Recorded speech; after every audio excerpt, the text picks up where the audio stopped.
आंनि फिसाजोआ समबारै हरनिफ्राय गोमाना दङ। जुलि दैमारि।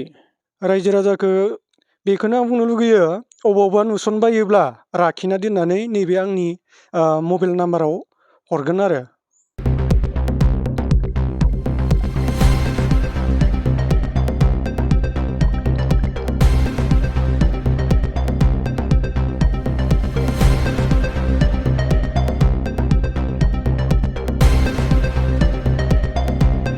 आंनि फिसाजोआ समबारै हरनिफ्राय गोमाना दङ। जुलि दैमारि। बैसोआ नैबे दिनैदों 17 बोसोर जाबाय आरो। मबाइल दङ। फन खामला। खामाखै। खामाखै।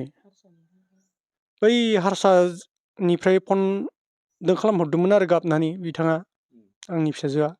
ओमफ्राय आरो नैबे हारसानि फनखौ जोङो होसोलांबाय, न'खरनि सिनाखि मोनहैबाय। न'खरनि सिनाखि मोनना जों न'खराव सोंना फैबाय।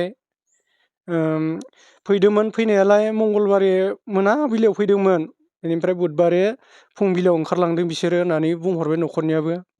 ओमफ्राय बिथांमोनखौ बुंनाय खोनादोंमोन अरुणाचलावसो थांगोन होननानै बुंदोंमोनलै होननानै बिदि खिथाहरदोंमोन आरो। नागिरदों। बहुद नागिरदों जोङो, गैया मोनाखै। हरावबो जानाय लोंनाय सुगानो गैया, उन्दुनो सुग गैया। सानसे बोथिसे खाम जानानै नागिरहैनो गोनां जायो, हालाय हाफाय।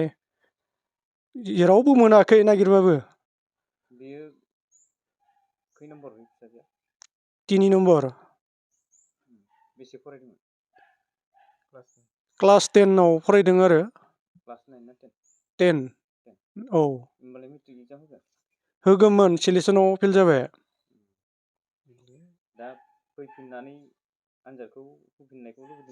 बेबायदिनो फैफिननानै आनजादखौ होफिननो हायोबालाय मोजांमोन।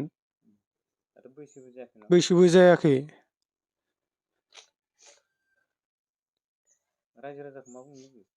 रायजो राजाखौ बेखौनो आं बुंनो लुगैयो, अबावबा नुसनबायोब्ला लाखिना दोननानै नैबे आंनि मबाइल नाम्बाराव हरगोन आरो।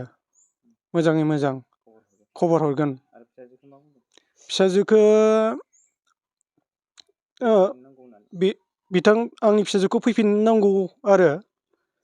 फैफिननानै हौवाबो हिनजावबो फैफिननानै जाहाथे जों गामि दरनैदों रायज्लायनानै जाहाथे बिथांमोनखौ, बैसोबो जाखायाखै, बिथाङाबो हौवासायाबो बैसो जायाखै, हिनजावसायाबो बैसो जायाखै, जोङो मिलायनानै